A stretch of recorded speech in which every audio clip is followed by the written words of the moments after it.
They're turning classroom learning into real-world projects. Welcome back. These UT Tyler engineering students showcase their skills at their Senior Expo. KLTV7's April Peardant shows us how these projects prepare them for the workforce.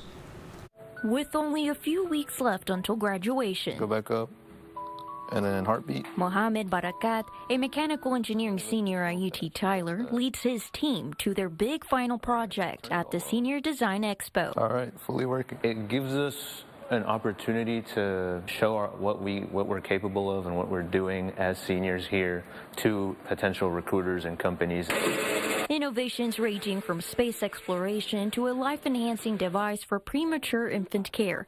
It was a team-efforted project. We each brought our individual strengths and qualities, and together we made a really good team. Nael Barakat says there are many benefits in having a Senior Expo. One, we get them real projects. Two, the sponsor actually pays for the expenses of the project. And three, the students get hired by these industrial partners. For Mohammed and his team, they developed a device to simulate a mother's presence for premature babies in NICU incubators. What we are doing with this is bridging that gap through 3 inputs: haptic touch, which is a heartbeat; sound, which is the mother's voice actually being emitted through a mobile app that they can control from their houses; and smell, which are these smell patches that the mother basically carries around for a few days. It takes the natural scent of the mother and they place them here, and it passively emits it in the incubator for the baby. By the time they graduate, they are ready to start working in the workforce. They walk in not knowing which end of the screwdriver to use. They walk out being able to put together a machine. That's the difference you're talking about. April Peardant, KLTV 7 News. Mohammed and his team will be presenting their Senior Expo project to hospitals in East Texas this week. Good luck.